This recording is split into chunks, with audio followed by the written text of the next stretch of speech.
evening, I'm Ces Oreña-Drilon. I'm Pauline Verzosa. And I'm Shawn Yao. The big stories tonight. Holiday mode on as a long Lenten break begins, but it could be one uncomfortable time off for everyone as the heat index rises in many parts of the country.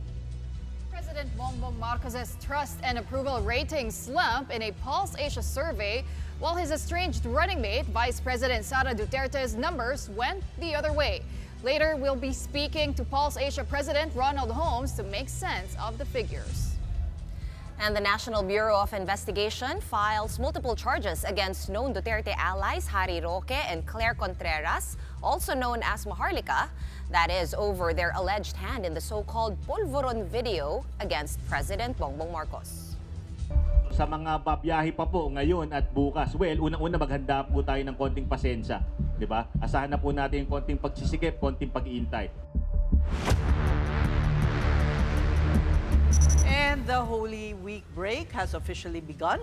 But as we speak, many are still trying to catch a ride to their destinations. Let's check the situation at the Parañaque Integrated Terminal Exchange or PTEX. Gerard de la Peña reports to us live. Gerard, siksikan pa rin ba dyan? Well, Ces, as you can see from where I stand right now, this is the long line of passengers who are taking their rides going to nearby destinations such as Cavite. And it could be much worse upstairs, right outside the boarding gates of buses going to different destinations in Bicol. And regarding the availability of tickets, it could be difficult to score tickets at this time because most of the trips are already fully booked. But authorities said that the LTFRB released special permits. So those who want to do walk-ins, gusto mag-walk-in, pwede silang mag-try to become chance passengers, Says. We understand may mga kolorum na rin na nag-aalok ng sakay dahil nga sa kakulangan ng mga ticket. Yes, Ces. Authorities gave a stern warning against kolorum operations. Maraming magsasamantala dahil mahirap makasakay ngayon at they said that dapat iwasan natin ito dahil baka kung saan-saan lang tayo dalhin at wala ring insurance sa mga ito. So kung madisgrasya tayo, hindi nila tayo papanagutin. In fact, Says, just right now, the DOTR SAIC said that they were able to comprehend at least one kolorum bus operations dyan sa bandang Pasay. Says. But in PTEX, wala naman, no? Because most of the buses there are authorized. Is that correct? Yes, that's right. None right now here in PTEX, and security here is very tight, and the administration is very strict in terms of buses coming in and out of this facility. What about the usual inspections of the buses? Meron bang nag-i-inspect, nag-iikot kung may drugs man o alcohol?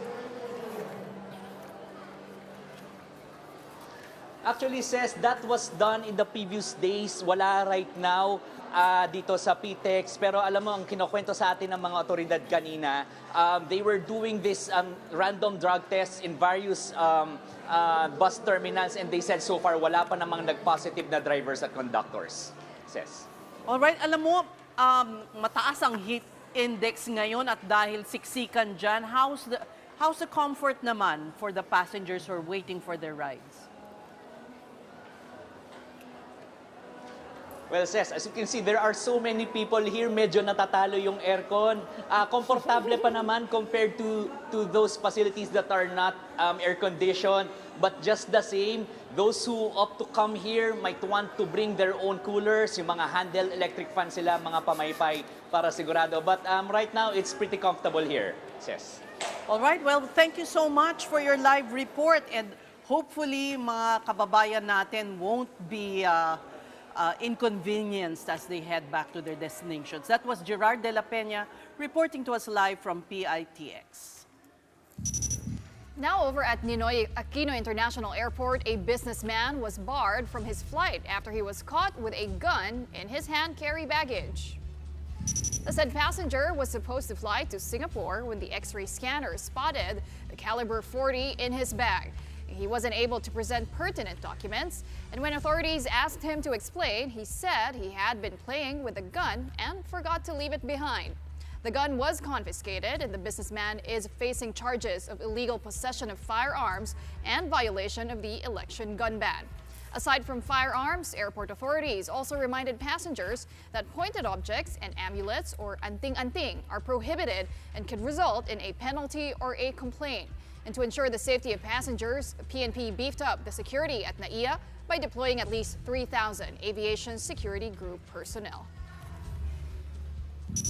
Indeed, the Holy Week exodus is already peaking in some areas while winding down in others. If your travel is by land, there is one thing that could just sneak up wherever you are headed, north or south, and that is the thing called traffic. Let's now see what's happening over at the NLEX or North Luzon Expressway and SLEX, the South Luzon Expressway. We have Ian Suyo and Camille Samonte stationed in both highways to give us updates. Let's start off with Ian, who is now in NLEX. How is it over there, Ian?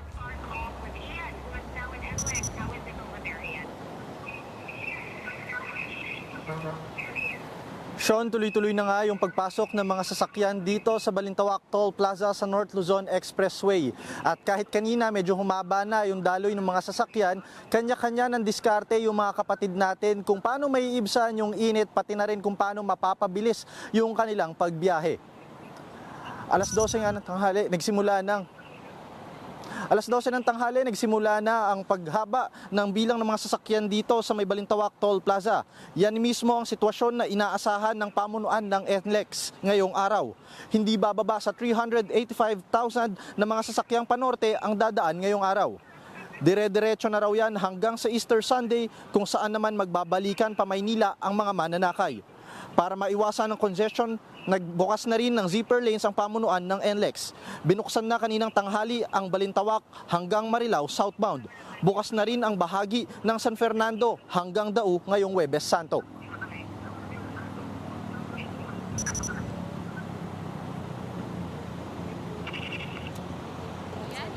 Is that all you have for us? Thank you so much for that update. That was Ian Suyo of News 5.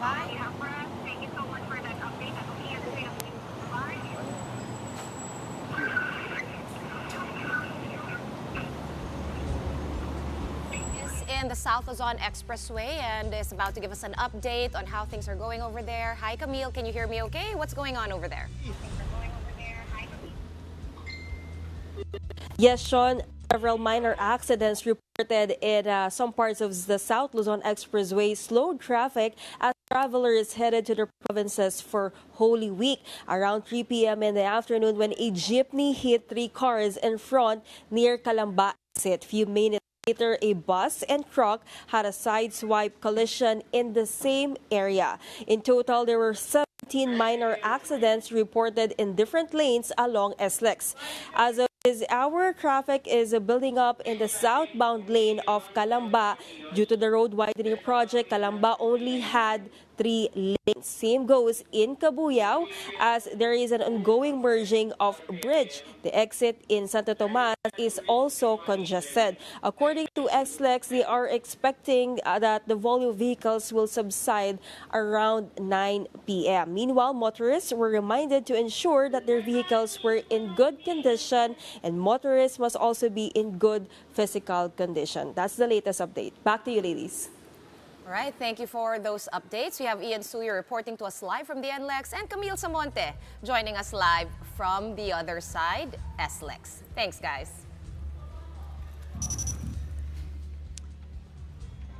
And now let's discuss. I think we are still busy trying to get our next guest online. Okay, But, I think what they want us to discuss is that Pulse Asia survey, which I'm sure you didn't miss. No, but then I thought we would have a report on that first. No. All right. Okay. Well, here it is. Indeed, we do. I think our guest is on the line now. We have the latest on the Pulse Asia survey, which shows all top government officials, save for Vice President Sara Duterte, posting dismal numbers. One analyst believes this has something to do with the arrest of former President Rodrigo Duterte. Maricel Halili with the report. In Pulse Asia's latest Ulat ng Bayan survey, President Bongbong Marcos's trust and approval ratings took a turn for the worse. From 42% in February, the president's approval rating slumped by 17 points to just 25% in March, while his disapproval rating shot up to 53% from 32% the month prior. As for the chief executive's trust rating, that dropped as well to 25% from 42%. While the people who said they do not trust the president went up to a whopping 54%. The same cannot be said about Vice President Sara Duterte. Her approval ratings inched up by 7 points from 52% in February to 59% in March, while her trust rating is up to 61% from 53%. The survey was done March 23 to 29 when VP Sara wasn't even in the country. She was at The Hague in support of her father, former President Digong, arrested by ICC for charges of crimes against humanity. Political analyst Froilan Calilong believes the Marcos administration's surrender of Mr. Duterte to the International Criminal Court backfired. It didn't help that the president's sister, Senator Amy Marcos, called for an investigation into the matter. You see here a house fragmented. Practically, it's the Marcos family going up against each other. And ito, may malaking epekto to doon sa perception ng mga taong bayan, particularly doon sa solidarity. As for Vice President's improved ratings, Calilong says this might have something to do with Filipinos putting premium on family ties. We also have to look at the cultural dynamics here of the Filipinos. No? Siyempre, family-oriented pa rin tayo. And naipakita nga dito ni VP Sara Duterte that she was and she, as the daughter, will have to be at the side of her father. And I think ito tinignan to ng ating mga kababayan. Meanwhile, most of those surveyed reflected they were undecided about Senate President Cheese Escudero. He garnered a 39% approval rating, down 8 points from his score in February, while House Speaker Martin Romualdez only got a 14% approval rating with 54% saying they do not approve of his performance. Bottom line, still, trust and approval of the country's top government officials depend on whether or not they are addressing issues that matter most to Filipinos. We need to also touch base with the reality here. Kasi the more na yung mga kababayan natin ay hindi nila nakikita yung katotohanan at yung realidad, the more that they will be disillusioned. And we certainly don't want this to happen. For News 5, Maricel Halili, We Are One News. All right, now that we had that report from Maricel Halili, let's discuss this further with the president of Pulse Asia Research himself, Ronald Holmes. Good evening to you and welcome to the Big Story. First of all, to what factors would you attribute the stark difference, the drop of BBM and the rise in Sara's figures? Anyway, good evening, Shawn and Pauline. So what factors?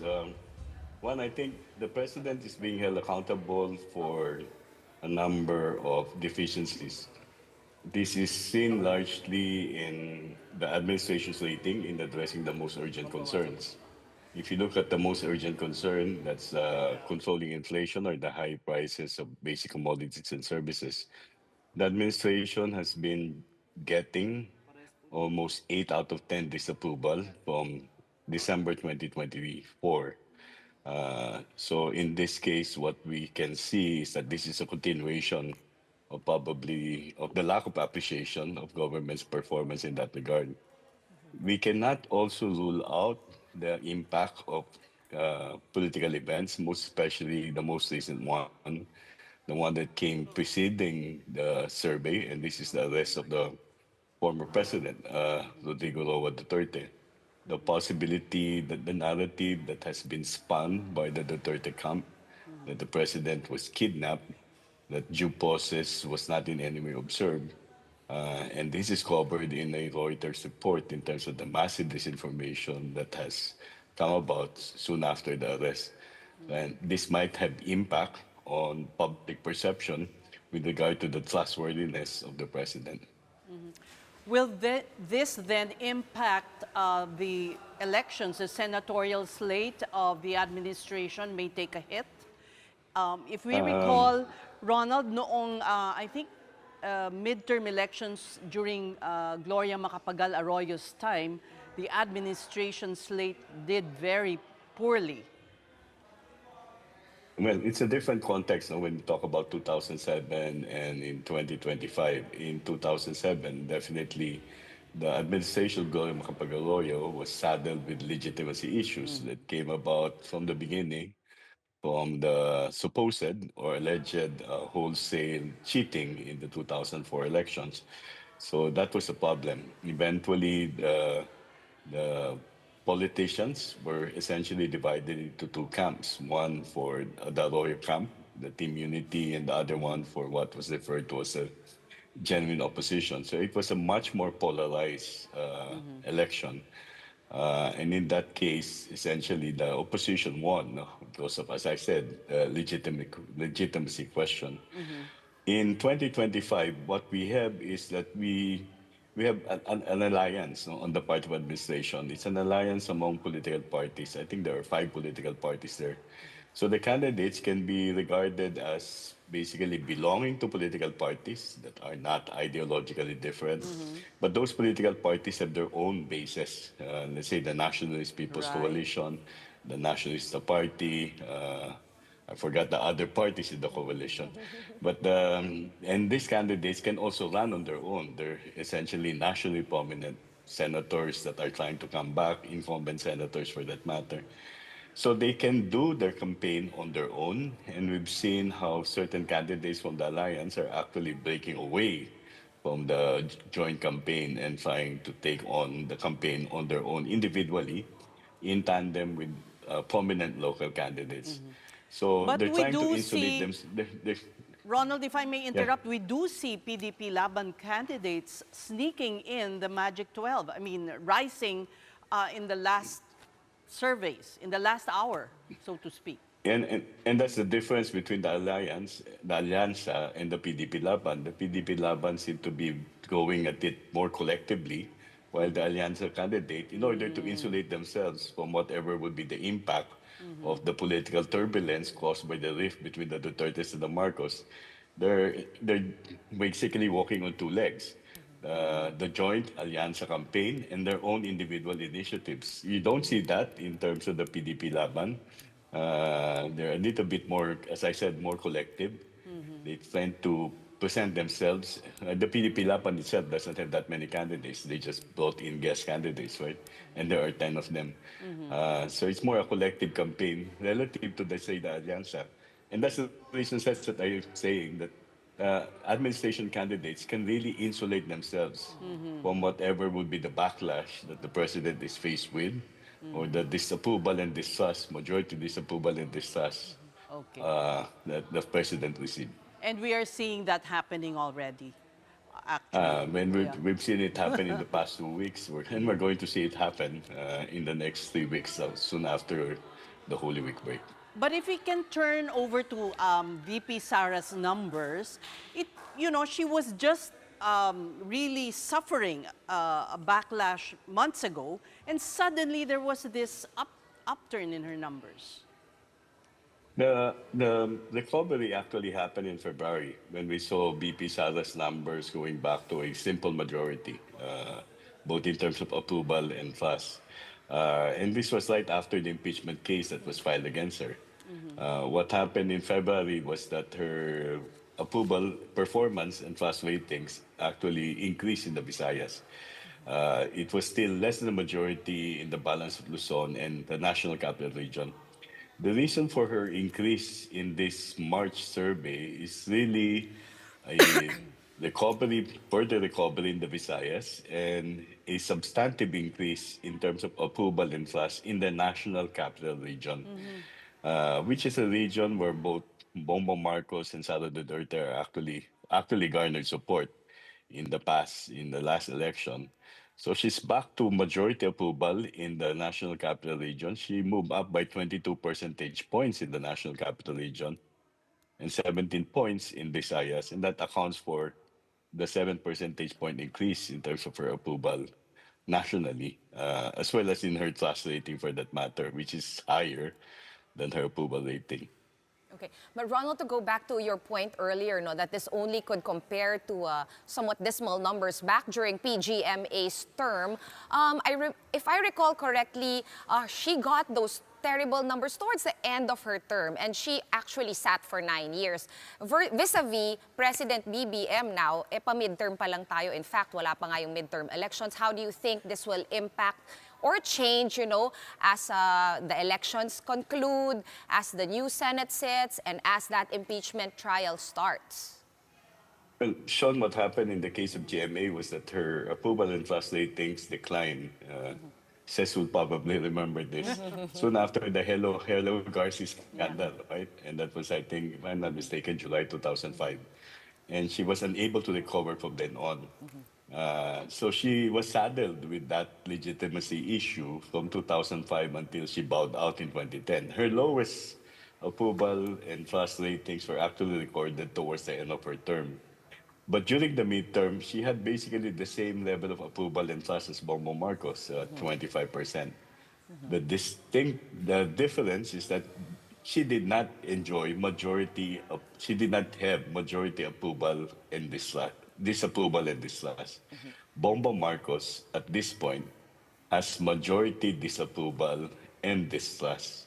So in a sense, they both suffered the same lack of appreciation and trust. But BBM is getting majority disapproval and trust compared to, let's say, a more divided public in 2007, in April 2007, or May 2007, in the case of GMA. Okay, one other thing that stood out to me from the survey, and actually in all the analysis, this is actually, I think, might be a kind of a small note. I noticed that Martin Romualdez, the House Speaker, has a 94% awareness level, which is kind of high because in our previous interviews, you would say, normally hindi makilala ng tao yung House Speaker, or, that's why medyo mababa or hindi gumagalaw yung mga ratings nila. What do you make of that?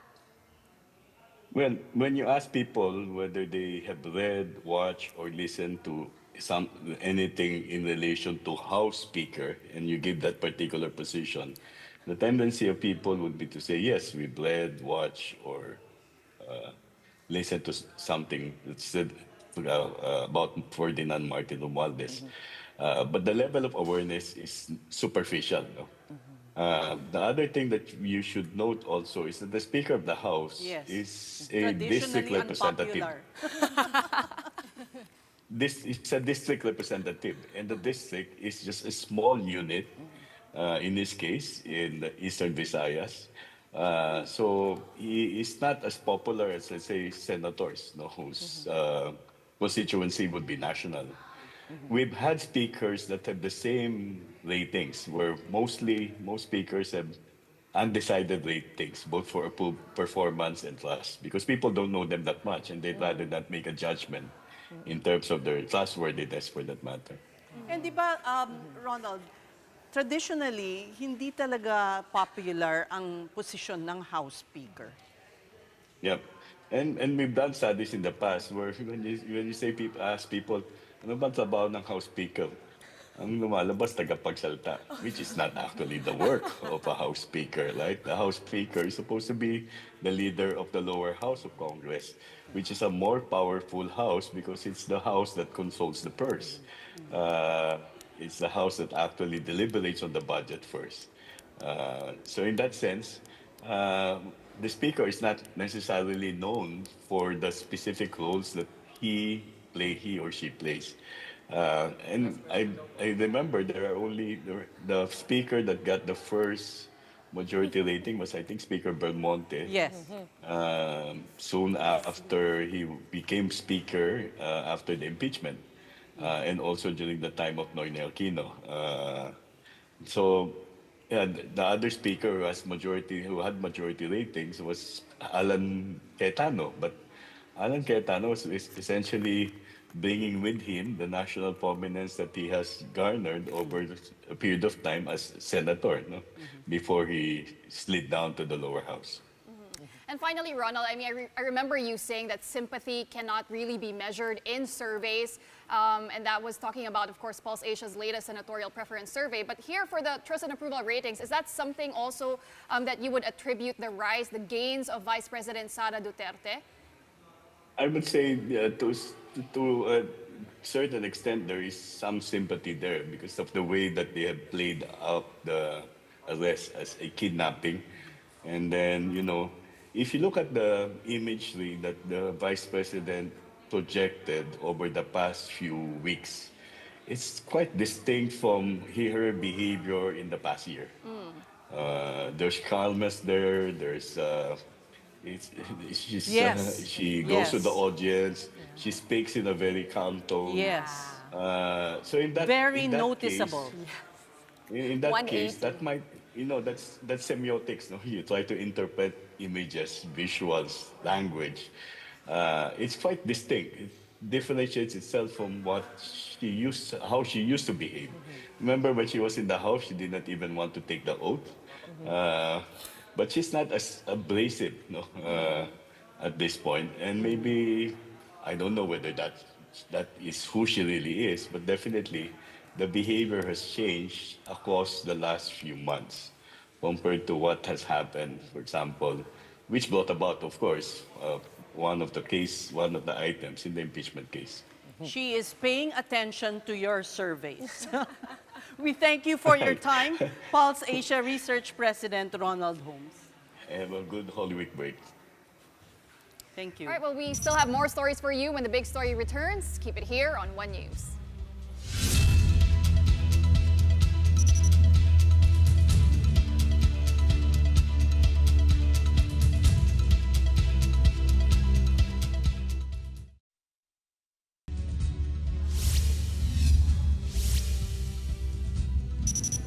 The big story is back with an update from Mount Kanlaon in Negros, which had explosive eruptions last April 8. And just today, PHIVOLCS reported magmatic unrest. And to help us understand what this means, we have with us tonight Mariton Bornas, Chief of Volcano Monitoring and Eruption Prediction Division of PHIVOLCS. Welcome to the big story. Help us understand what this magmatic unrest means. Does it mean an eruption, a major eruption is imminent?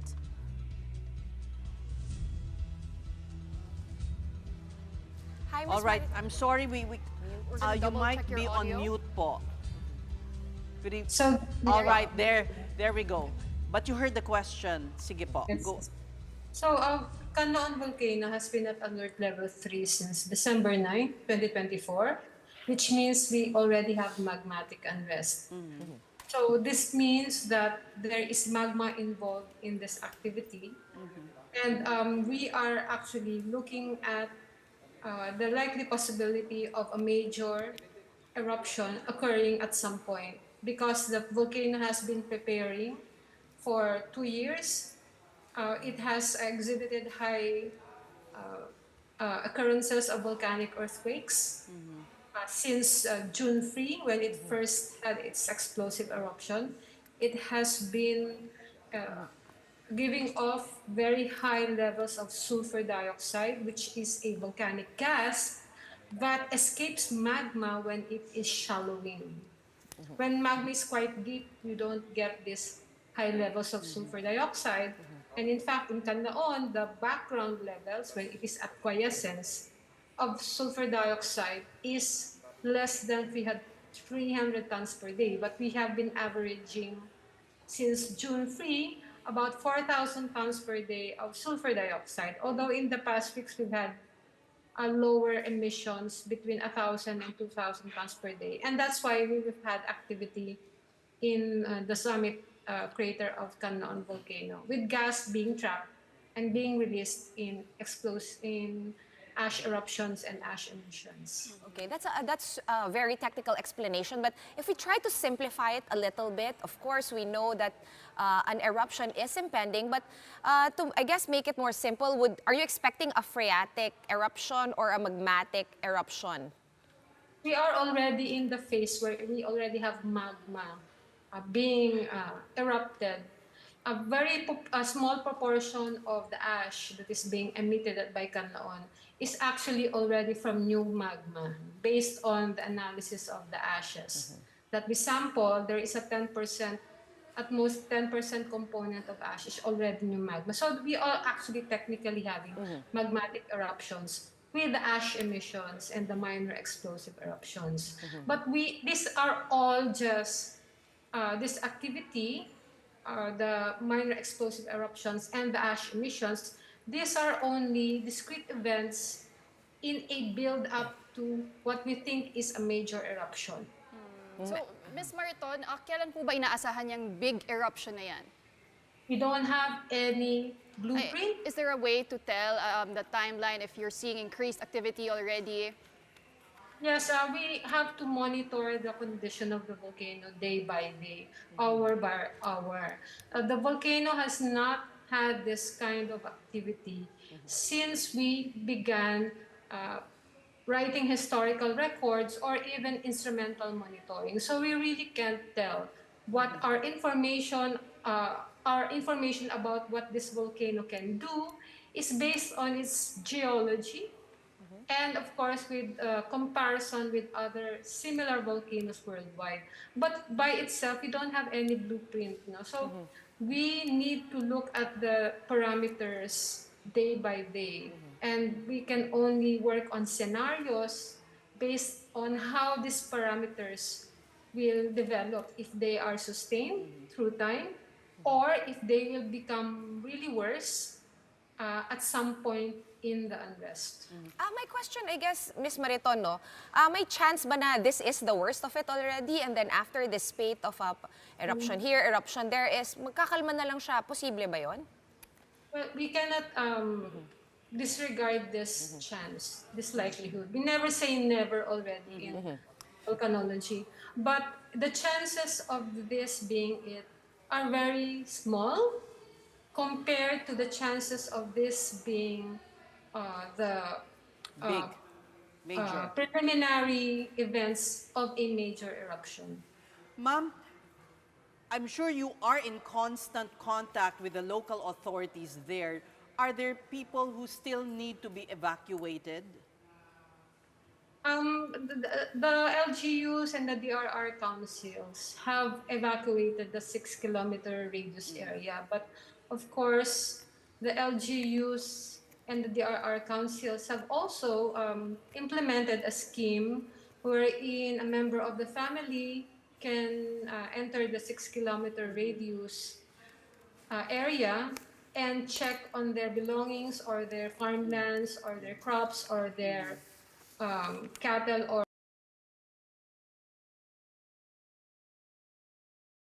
land. No? So they already have they are implementing the scheme that will be acceptable to people, and as I think it's very understandable for local government officials to be working on a scheme where people are able to exercise their choice of how much volcanic risk they are willing to take.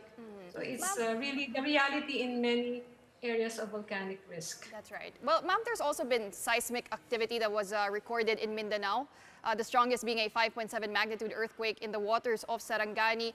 Connected po ba yan? Is that related to what's happening also with Kanlaon, or is it an isolated? These are tectonic earthquakes that are caused by the movement of tectonic plates in that area. So Mindanao is quite far from Negros in terms of magmatism. And that kind of seismic activity, should we be concerned? Should we be worried about that? Or is that normal lang, ma'am? Of course, for earthquake hazards, of course. But for the case of Kanlaon, not really. Well, we thank you for your time, Mariton Bornas of FIVOLX. You're welcome po. Ingat po tayo. All right, let's move on over to other news, where the National Bureau of Investigation has recommended the filing of charges against Duterte allies for allegedly spreading false information. Former presidential spokesperson Harry Roque and vlogger Claire Contreras, alias Maharlika, are facing charges of inciting to sedition, cyber libel, and computer forgery for spreading the now infamous Polvoron video. That clip allegedly shows President Marcos using illegal drugs. The NBI has confirmed through its forensic analysis that the video was generated using artificial intelligence. Meantime, the Bureau has also leveled charges against senatorial candidate Raul Lambino and Duterte Youth Party List Chairman Ronald Cardema. They are being pursued for claiming on March 11 that the Supreme Court issued a temporary restraining order against Duterte's ICC arrest. The two will be facing raps of unlawful means of publication and unlawful utterances under the Cybercrime Prevention Act. Yung ganyan, magkakonnive sila na ilabas nila yung ganun na walang katotohanan. Alam nyo, kung wala kang basis sa pinagsasasabi mo, that constitute fake news. Huwag nila sabihin na politika, wala sa aking nagdidikta. In other news, Pasig City congressional candidate Christian Sia is now facing a disqualification petition from the Commission on Elections. The petition was filed by the COMELEC Task Force on Safeguarding Against Fear and Exclusion, or SAFE, which said that Sia's clips were a clear violation of the Omnibus Election Code and the Anti-Discrimination and Fair Campaign Rules. That's after Sia's controversial joke about single mothers, as well as his body-shaming comment directed at a female staff. The COMELEC has since issued Sia two show-cause orders, but the candidate in one explanation said his remarks fall under freedom of speech. We conducted our investigation. We issued the show-cause orders, as you may have covered, and for both, we considered his answer. We wanted to emphasize the importance of safe spaces. So, sa election, syempre, because we are electing candidates to a public office, no? They should be held to a higher standard. We're going to be pausing for another quick break, but when we return, tomorrow is going to be another scorcher for many areas in the country. We will speak to Pag-asa about the heat index forecasts for the Holy Week break. Keep it here on One News.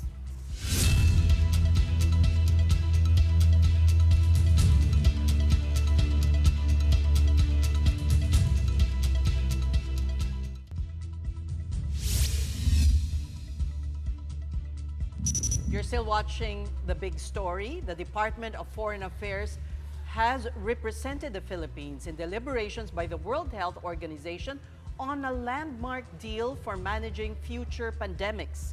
The Philippines is one of the member states who joined in forming a legally binding pact on how to share drugs and vaccines during a pandemic. That's from lessons drawn from the COVID-19 crisis that ravaged the world in the beginning of this decade. The pact would give WHO members more teeth in preparing, responding, and preventing future pandemics. In a statement, Helen Clark, co-chair of the independent panel for pandemic preparedness, urged leaders to invest in emergency response to avoid another costly pandemic. This is only the second binding agreement in the WHO's 75-year history, the last being in 2003 for the Tobacco Control Accord.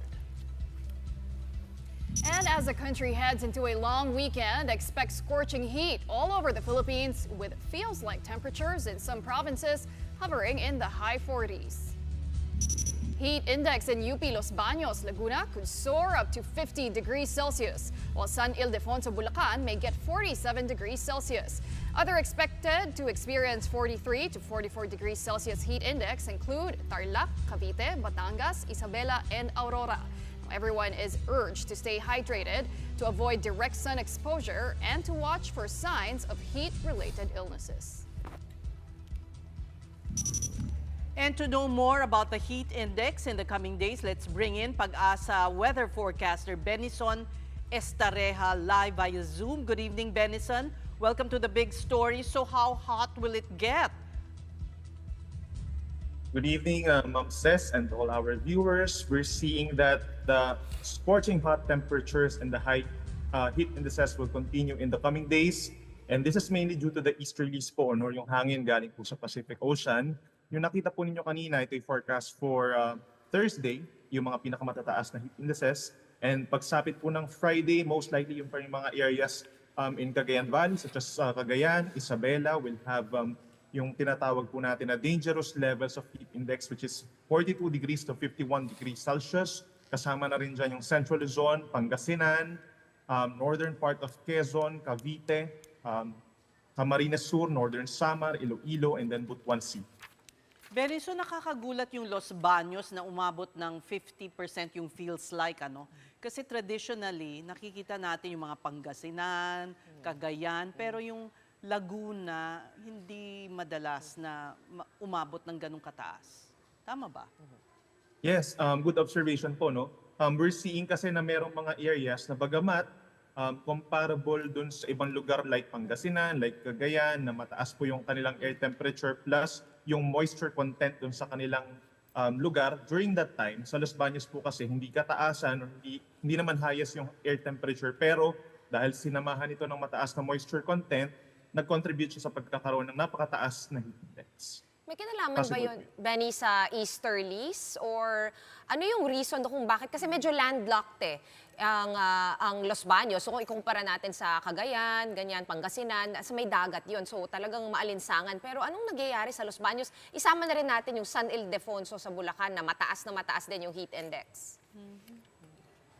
Yes, maaaring isang factor po dyan is because of the easterlies, yung mga nasa eastern side ng mga lugar, even though they're experiencing yung first impact of the easterlies, nasasamahan ito ng combination of mga isolated rain showers or thunderstorms pagsapit ng tanghali. So nagfa-factor in yun para mabawasan ng bahagya yung kanilang heat index as compared to those areas in the central portion of our country na halos hindi po nagkakaranas ng mga pag-uulan plus direktang init ng araw, halos walang mga clouds, nagko-contribute yun sa pagtaas po ng heat index. Well, Benison, itong 50 degrees, no, pati 47 degrees Celsius, forecast lang ba yan o did we actually hit those heat indices? Kahapon po, yung actual, yes, 50 degrees umabot po talaga dito sa may Los Baños. Yung forecast kahapon na 50 degrees, na bago po yan, na-adjust na siya into 40 to 41 degrees na lamang po for Los Baños. And may mga lugar talaga na sadyang kahit sabihin natin po na i-forecast po natin that it could reach up to this level, most likely may hirapan tayo na ma-achieve yung ganong forecast po knowing na meron nga talagang element po of determination ng moisture doon sa air temperature, yung contribution po ng moisture. Okay, Benny, nakausap namin yung Pag-asa, I think last week, ang sabi hindi naman daw nakikita that this year will trump the heat of last year, which was the hottest year in recorded history. Pero ano bang magyayari? Are we expecting thunderstorms? Mainit pa rin because kanina may thunderstorm advisory sa Metro Manila, pero parang di naman personally ako nakaranas ng mga pag-ulan. Yes, wag lang din po ma-misinterpret yung kapag sinabi po ng Climatology Division that it could be less hotter this year as compared to last year because last year po nagkaroon ng El Nino, magiging mainit pa rin naman and definitely mararamdaman pa rin natin yung alinsangan na usual na nararamdaman na natin in the past few years and even decades, no? At yung mga thunderstorms, definitely at some point nagkakaroon talaga ng mga thunderstorm. It's just very difficult to predict kapag po mga thunderstorm during April and May kasi napaka-small area lamang po yung nako-cover niya kaya siya tinatawag po na isolated or localized. It only happens within a certain locality. Kaya maaaring nararamdaman po dito sa may area ng Fairview but pagdating dito sa may parting Cubao and other parts of Metro, hindi siya na-experience. Timing pa naman na ang mga kababayan natin ay pupuntang outdoors ngayong Holy Week break. Ano bang advice mabibigay natin sa kanila?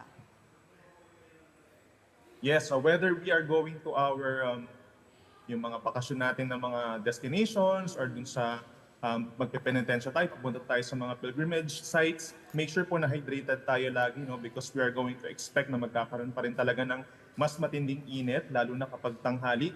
Yung pinaka-crucial na time po is 10 a.m. to 5 p.m. Actually, mainit pa rin po, no?